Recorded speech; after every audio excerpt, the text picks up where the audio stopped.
La Edad de los Metales es un periodo de tiempo intermedio entre el Neolítico y la historia en sí. La metalurgia surgió bastante pronto en algunos pueblos de Mesopotamia, pero tardó bastante en llegar al resto del mundo. ¿Y qué es Mesopotamia para ser tan guay? Pues es un territorio con forma de media luna situado entre dos ríos, el Tigris y el Éufrates. Estos ríos convertían esta zona de Oriente Medio en un lugar cojonudo para el cultivo, de ahí que se la llame el creciente fértil. Entre las primeras culturas neolíticas de esta zona encontramos a la una aldeana cultura Alaf, que destaca por sus cerámicas y figurillas representando a la Venus de la fertilidad, y la cultura Asuna Samarra, famosa gracias a Timón y Pumba.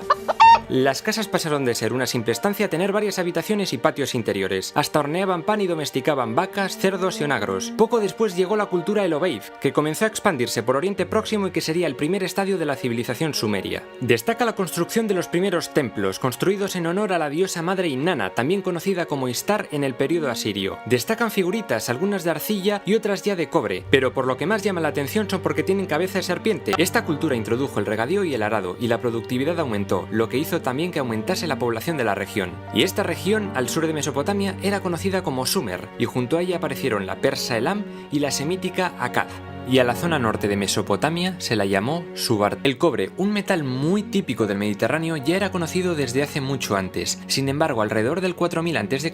descubrieron que antes que trabajar el metal a base de martillazos, era mejor fundirlo y darle forma después. Y tras eso, usaron también otros metales como el oro y la plata, familiares del cobre, aunque solo decorativamente porque no eran demasiado resistentes. El caso es que los excedentes de producción de alimentos y la demanda de este tipo de metales favoreció el comercio. Por ejemplo, tenían relaciones con pueblos de Anatolia, en la actual Turquía, donde abundan los metales, o pueblos de los montes Zagros, entre los actuales Irak e Irán. Llegaron incluso hasta las montañas del Hindú Kush, en Afganistán, donde se encontraban las famosas piedras lapislázuli. Creían que contenían los espíritus de los dioses, y se usaron hasta el Renacimiento como tinte azul para pinturas y vidrieras. Una cosa que escaseaba en Sumeria eran árboles, de ahí que construyeran sus casas con tierra y paja. Su comercio se extendió hasta regiones como las de Amurru o Canaán, más o menos por el Líbano, donde abundan los cedros. Sus creencias también cambiaron con el descubrimiento de la metalurgia. Dejaron de creer tanto en las diosas madres típicas del Neolítico y las cambiaron por deidades más demiúrgicas, modificadoras de materia. Imaginaban el mundo como una cúpula con el firmamento, rodeada por un mar primordial, donde flotaba el disco que formaba la Tierra. Bajo esta había otra cúpula inversa llamada inframundo. Según su mitología, los dioses crearon a los humanos para que les sirvieran, pero se liberaron cuando empezaron a ser muchos. Ante esta edad del cobre, hubo una ciudad que destacaba en la región de Sumer y que ya mencioné en el episodio anterior, Uruk, junto al Éufrates, que extendió una cultura común por muchos pueblos de Oriente Próximo.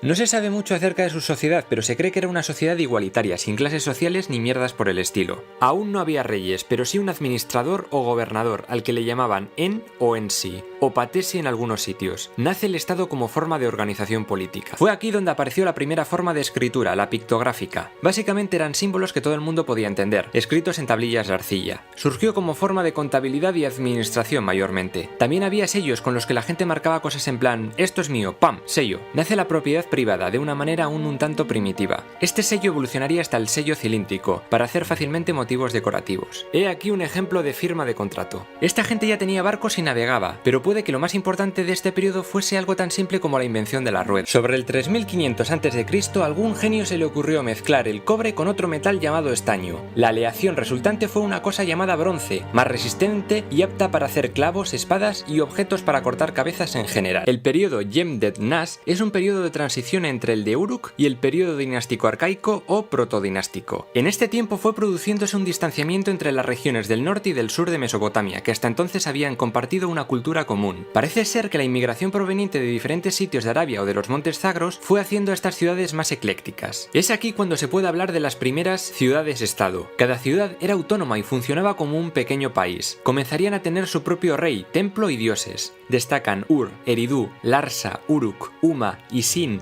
Nippur, Kish o Babilonia. Por el 3300 a.C. la escritura evolucionó de los simples pictogramas a caracteres más avanzados. Estos pictogramas no eran adecuados para escribir conceptos abstractos, verbos o tiempos, así que comenzaron a usar ciertos símbolos con valor fonético silábico. Nace la escritura cuneiforme.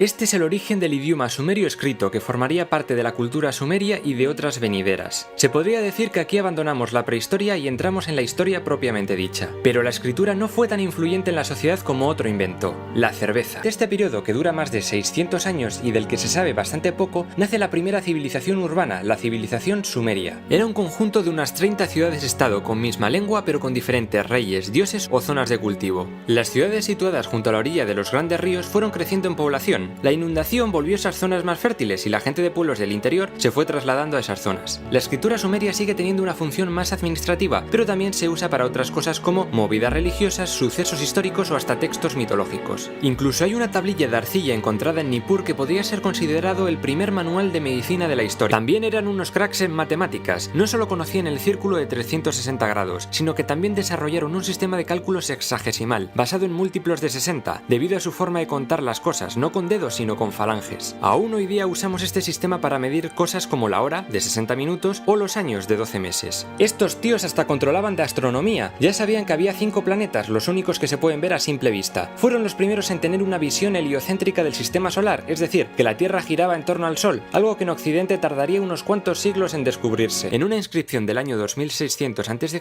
aparece por primera vez la palabra Lugal, que en sumerio significa rey o gobernante. Se cree que mientras el Ensi administraba la ciudad, el Lugal ganaba terreno en cuanto a lo militar e incluso en cuanto a lo sacerdotal, pero no solo de una ciudad en concreto, sino en un ámbito más regional. Y con los Lugales aparecieron los palacios, que junto al templo organizarían la vida de la sociedad mesopotámica. Estas ciudades-estados se organizaban en anillos. El primero estaba amurallado y era donde vivía la mayor parte de la población, organizados en torno a un templo o también en torno a los incipientes zigurats, la morada de los dioses, que aún no eran tan altos como este.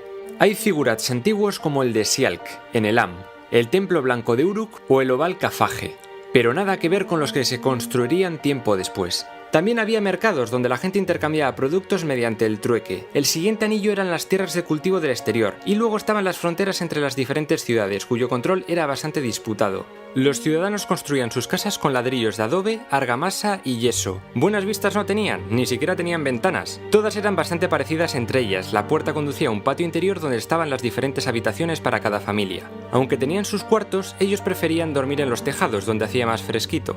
Cada ciudad se identificaba con un dios diferente, por lo que había miles. Por ejemplo, la ya mencionada Inanna, Ki, diosa de la tierra, Enlil, señor de las tormentas, o Anu, dios del cielo, que de ahí viene el nombre de los Anunnaki. En esta época aparece un poema épico sobre uno de los reyes de la primera dinastía de Uruk, Gilgamesh. En él se cuenta su viaje en busca de la inmortalidad y se mete en líos con los dioses, que mandan a Enkidu a matarle, pero al final se hacen amigos. A este rey se le atribuye la construcción de las murallas más antiguas de Sumeria, las de Uruk. También se dice que este rey vivió más de 100 años. Mito no, lo cierto es que este poema es la obra literaria más antigua que se conoce. Y luego también está el juego real de Ur, probablemente el segundo juego de mesa más antiguo de la historia. Parece ser que el primero podría ser el Senet egipcio. Hubo muchas rivalidades entre las diferentes ciudades-estado y Uruk dejó de ser la hegemónica. No se sabe mucho acerca de esta época, pero lo único seguro es que se daban hostias como panes. De ahí que comenzaran a construir las primeras murallas para protegerse. Entre los documentos de la época destaca la Estela de los Buitres, que narra una pequeña guerra entre las ciudades de Lagash y Umma, alrededor del 2525 a.C., probablemente la primera guerra de la que se tiene constancia. Lagash, gobernada por el rey Eannatum, ganó y parece que se convirtió en la ciudad más grande de la época. Gracias a esta tablilla sabemos cosas de los ejércitos sumerios. Llevaban lanzas y cascos de cobre y armaduras de cuero. Alrededor del 2300 a.C. el rey de Lagash era Urukagina, famoso por reformas como menos impuestos para el pueblo y menos privilegios para los monarcas. Pero entonces llegó Lugal-Zaggisi, rey de Umma, y otra vez comenzó el torbellino de hostias. Sin embargo, su hegemonía no duraría mucho. En el año 2350 a.C., un usurpador tomó el poder de la ciudad norteña de Kish. Era Sargón, de la región de Akkad. Se dice que Sargón era un copero, el que sirve copas, vamos, en la corte del rey de Kish, Urzababa. Un día se cabreó, le mandó a la mierda y dio un golpe de estado. Sargón de Akkad hablaba acadio, por lo que se deduce que era semita. Los semitas se habían ido asentando en Mesopotamia, especialmente en la parte norte, desde el 3000 a.C., procedentes posiblemente de Arabia. Según la Biblia, los semitas eran descendientes del primer hijo de Noé, Sem, y hablando de Biblia, se cree que Sargón pudo tener un origen parecido al de Moisés, siendo abandonado en una canasta por el río. El caso es que fundó una nueva capital llamada Agadé en el año 2340 a.C. No se sabe bien dónde estaba, pero desde allí se lanzó a conquistar no solo Sumeria, sino también la vecina Elam, llegando hasta su capital, Susa. Y es que también llegó a Ebla, en Siria, un pequeño reino al norte de Canaán. Sargón entró en Uruk y venció a Lugal-Zaggisi, al que le humilló paseándole como un perrito por medio desierto hasta el templo de Enlil, en Nippur.